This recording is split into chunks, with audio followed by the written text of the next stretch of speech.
민주주의가 그럼 어떻게 발전해 왔는지를 좀 보도록 하겠습니다.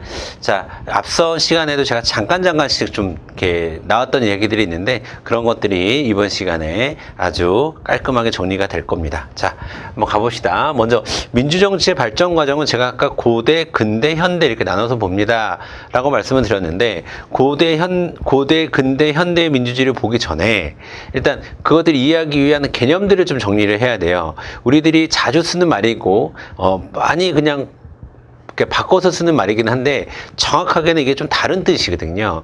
그래서 그거부터 좀 정리해 드리도록 하겠습니다. 먼저 자, 시민의 개념입니다. 시민의 개념을 잘 이해하실 필요가 있는데 자, 시민의 개념을 좀 보도록 하겠습니다. 자, 여러분 시민이라고 하는 것은요. 시민이라고 하는 것은 자, 다른 개념과 좀 차이점이 나요. 시민이라고 하는 것은 자, 차이점이 나는데 뭐냐면 시민의 핵심은 뭐냐면요. 요거예요. 주체적이고 능동적으로 참여하는 자, 참여하는 사람을 우리가 보통 시민이라고 얘기합니다. 그래서 시민이라는 개념 안에는 참여하는 이라는 의미가 담겨져 있다. 여러분이 이렇게 이해를 하시면 좀 더 좋겠습니다. 아시겠죠? 자, 그러면 이와 비슷하게 우리가 뭐 시민들의 참여, 국민들의 참여 뭐 비슷하게 사용하는 개념이 있는데 약간은 다릅니다. 국민이라고 하는 거는 정확하게 얘기를 하면 국가의 구성원이라는 뜻으로 국적의 의미가 강합니다. 국적 소유자입니다. 아시겠죠? 국적을 소유하고 있으면 다 국민이에요. 아시겠죠? 자, 그 다음에 신민이라는 개념은 지금은 잘 쓰지 않습니다. 하지만 전통사회 혹은 근대사회, 그러니까 근대 이전의 사회에서는 많이 사용했습니다. 신민이란 말은 신화된 백성이라는 개념이에요. 그러니까 이거는 완전히 이렇게 계급사회에서 신분제 사회에서 주로 쓰던 그런 이제 개념입니다. 신화된 백성입니다. 그 신화된 백성은 자, 왕의 지배를 받는 백성이라는 뜻이고 이들에게는 권리보다는 의무가 강조되는 그런 개념입니다. 그 다음에 대중이란 말도 우리 많이 쓰죠. 대중이란 말을 쓸 때에는 사실은 대중이란 말은요. 불특정 다수를 이야기할 때 대중이라고 써요. 불특정 다수. 많은 숫자인데 특정할 수가 없어. 그럴 때 대중이란 말을 쓰고 대중은 뭔가 개성이 좀 없고 뭐 이런 그러니까 대중문화 뭐 대중가요 뭐 이렇게 얘기할 때 약간은 좀 상업적이고 좀 개성이 없고 뭐 이럴 때 대중이라는 표현을 좀 많이 씁니다.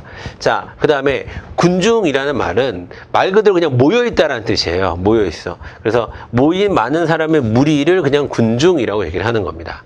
그리고 민중이라는 개념은요. 우리가 민중이라는 개념을 쓸 때는 민중은 약간 계급적인 표현이에요. 그래서 지배, 피지배, 부르조아와 민중 뭐 이렇게 이야기를 하는 겁니다. 그래서 이거는 자, 좀 피지배 계급적인 표현이다라는 거 좀 알아두시고 그 다음에 민족이라는 개념도 우리 많이 쓰죠. 민족이라는 것은 여러분 혈연 관계를 중심으로 혈연과 언어의 통일성을 기반으로 해서 혈연을 바탕으로 한 공동체를 우리가 민족이라고 얘기를 합니다.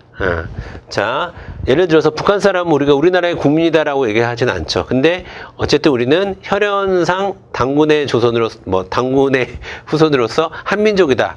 이런 표현 많이 쓰잖아요. 그렇죠? 자, 그래서 각각의 의미가 조금씩 다르다. 이거는 상식적으로 여러분이 알고 가셨으면 좋겠다라는 겁니다. 그렇게 시험에 자주 나오는 중요한 개념은 아닙니다. 아시겠죠? 자, 이제서부터가 이제 중요한 내용인데 본격적으로 내용에 들어가기 전에 자, 전체적인 정리를 좀 한번 해드리도록 하겠습니다. 자, 민주주의의 발전. 자, 민주주의의 발전 과정을 보도록 하겠습니다. 자, 민주주의의 발전 보도록 하겠습니다. 자, 마치 역사 시간과 같을 거예요. 그렇죠? 자, 민주주의의 발전은 크게 고대, 근대, 현대로 나누어 볼 수 있다. 자, 그런데요, 여러분. 우리가 고대라고 했을 때는 고대 전체에 어떤 민주주의가 있었는지를 공부하는 게 절대 아닙니다. 고대에 있었던 특정한 사건과 시기를 가리켜서 고대의 민주주의다라고 얘기를 하는 겁니다. 그래서 그리스 아테네에서 있었던 도시국가 아테네에 있었던 고미네를 중심으로 한 민주주의를 고대의 민주주의라고 얘기를 하는 겁니다. 그 다음에 근대 중세는 없고요. 참고적으로 중세는 민주주의가 없다 이렇게 보는 겁니다. 자, 그리고 근대의 민주주의는 여러분 우리 아까 앞서 배웠던 사회계약설과 그다음에 시민혁명을 자, 레볼루션의 약자로 제가 R이라고 쓸게요. 시민혁명을 중심으로 한 개념을 얘기하는 겁니다.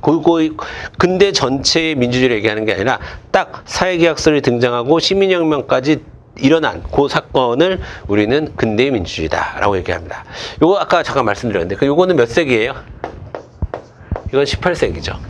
그런데 현대의 민주주의라고 얘기를 했을 때는 자, 보통 현대라는 개념을 우리가 사용할 때는 20세기 이후의 복지국가, 정부의 개입이 시작된 그런 복지국가를 현대라는 개념으로 사용하는데 실은 여기서만 민주주의의 발전 과정에서의 현대는 19세기 하면 뭐가 떠올라요? 아까 우리 자유 공부할 때 배웠죠? 19세기에 있었던 참정권 운동. 여기만 우리가 여러분 현대의 민주주의라고 얘기를 하는 겁니다. 아시겠죠? 자, 우리 이젠 고대 그리스 아테네의 경우에는 미네라는 조직이 중요하다라고 말씀드렸죠. 이 미네라는 조직에 대해서 공부를 하게 될 거고 그 다음에 평의회나 그 다음에 재판소 같은 거를 구성을 할 때는 자, 추첨제나 윤번제를 사용했다. 뭐 이런 내용들이 주로 우리가 이제 공부하게 될 내용입니다. 그 다음에 근대의 민주주의는 사회계약설은 앞에서 배웠고요. 이제 시민혁명을 중심으로 서술이 될 텐데요. 자, 시민혁명이라고 하는 것은 크게 세 가지 혁명을 얘기하는 거예요. 영국에서 있었던 명예혁명,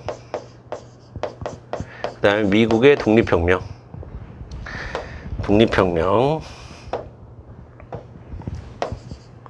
그 다음에 미국에서 있었던 독립혁명, 그 다음에 프랑스 혁명. 이 세 가지 시민혁명에 대해서 공부를 할 예정입니다. 그리고 이 참정권 운동은 1838년에 있었던 노동자의 정치 참여를 주장했던 차티스트 운동에서부터 시작해서 1928년 여성 참정권이 보장된 때까지를 얘기하는 겁니다. 자, 그래서 한 90년 정도만 얘기하는 거예요. 그렇죠? 1838년부터 1928년까지. 자, 명예혁명은 1688년, 독립혁명은 1776년, 프랑스 혁명은 1789년 이렇게 있었는데 요 시기를 이제 넓게 18세기라고 부르는 거예요. 요 18세기에 있었던 혁명을 얘기하는 겁니다. 아시겠죠? 자, 그 다음에 자, 여기 구분하는 게 일단 중요한데요. 여러분 구분하는 게 자, 고대와 나머지 두 개를 구분하는 방식이 있습니다. 자, 고대의 민주주의만 직접 민주주의고요. 자, 근대 민주주의는 사회가 복잡해지면서 직접 민주정치를 할 수가 없어요. 그래서 여기서부터는 쭉 간접입니다. 간접. 그쵸? 근대, 현대까지. 자, 그 다음에 자, 현대만 뭐가 확립됐습니까, 여러분? 보통선거가 확립된. 보통선거가 됐고요. 나머지 고대의 민회나 아니면 근대는 자, 모든 사람들이 참여하는 그런 민주주의가 아니었어요. 그래서 자, 고대 그리스 아테네는 시민 남성들만, 선택받은 시민 남성들만, 그 다음에 근대에서는 부르주아들을 중심으로 한 상공인 계급, 시민 계급만 참여하는 또 그런 민주주의였거든요. 그래서 자, 제한적 민주주의라고 얘기를 합니다. 자, 그러면 이렇게 정리할 수 있는 거죠. 고대의 민주주의는 직접 제한적, 근대의 민주주의는 간접 제한적, 현대의 민주주의는 간접 보통선거 이렇게 구별할 수 있는 겁니다. 이 구별이 먼저 돼야 돼요. 이 구별이 먼저 돼야지 시험에서는 주로 여기 있는 내용들이 출제가 될 예정입니다. 아시겠죠?